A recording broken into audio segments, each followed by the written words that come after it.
plug economics. I have some very, very bright people who are desperately looking for people who are interested in economics to actually understand what's going on. And there's all kinds of books and resources they've got, and they're looking for people to actually kind of ground roots apply these ideas. So if you're interested, I can. She'd like to see you. Oh, hi, mate. Come here.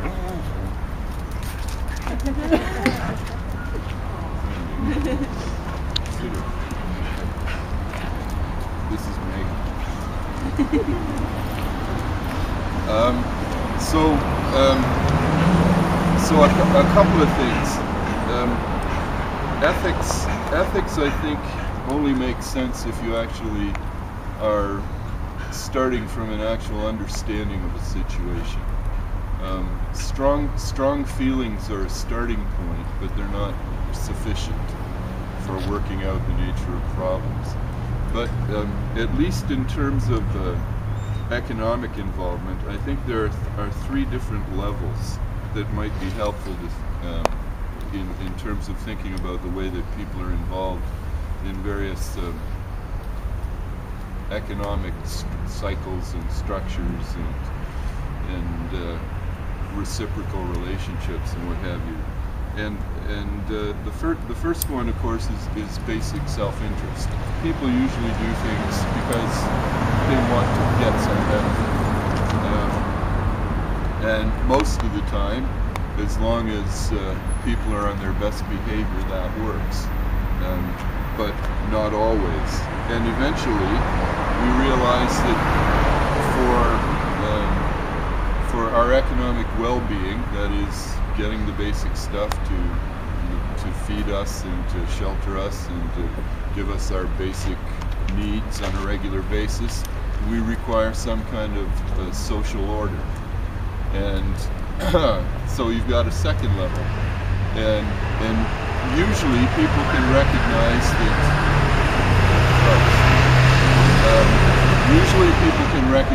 that your best interests are often served by being part of the social order, because you don't want to eat today, you want to eat every day. You don't want a place to live today, you want a place to live all the time. You want regular services. So it's not too difficult to kind of recognize that the social order is a necessary element. The problem comes, I think, when we assume that the social orders are, how should I put this, intrinsically good. There's a larger perspective, and that's kind of the historical perspective. And because everything that we do as human beings is always in flux, it's changing. Things are either getting better or they're getting worse. So you have to take a larger perspective into account, and that's the level where people get critical. And usually you get critical because you start to realize or recognize disparities, differences between what's being promised and what's actually happening. But, and it's a big but, at that level, I think that's when people have to start engaging in kind of critical studies to figure out what's wrong with the system, with what's wrong with the institutions. And we don't, as a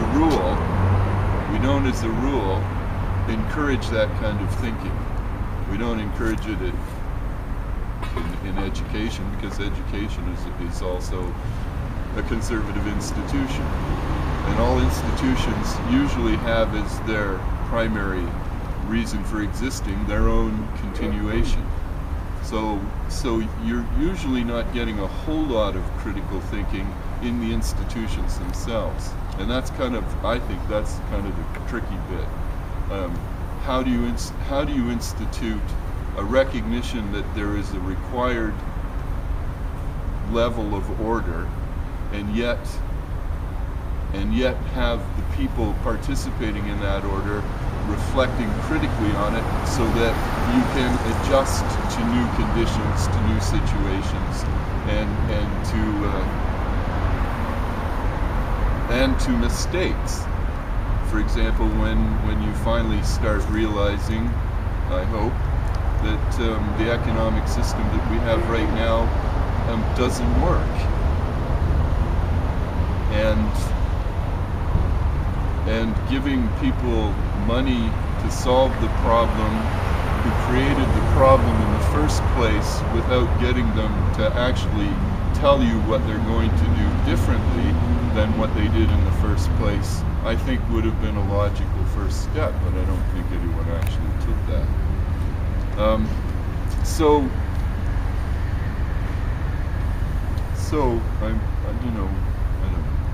Basically, I think the critical capacity comes when people are in the midst of crisis. Obviously, if the economic system is not working for you, you're aware that there's a crisis. Traditionally, our economic system is based on the fact that there's a discrepancy between what people do and the amount of benefits they get.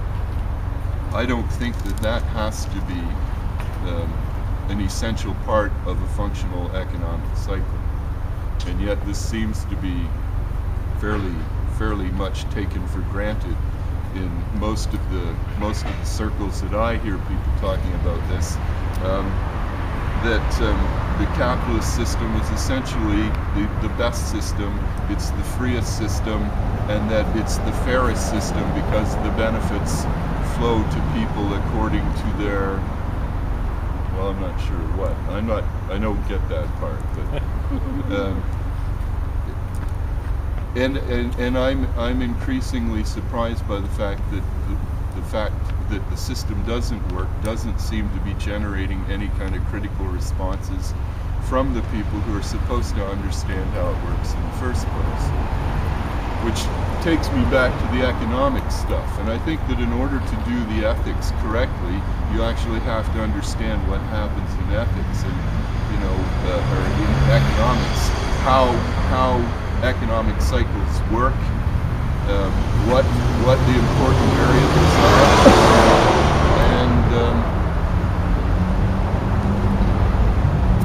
and why people participate in this economic patterns. I'm not sure how I can do this without getting more technical.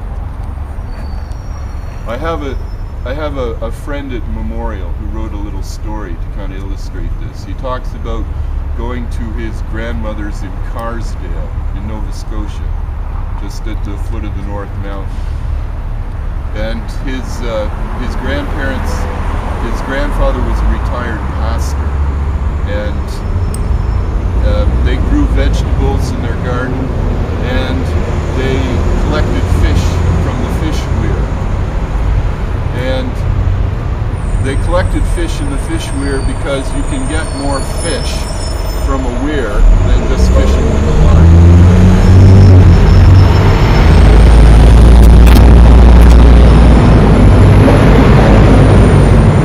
But it's too much work.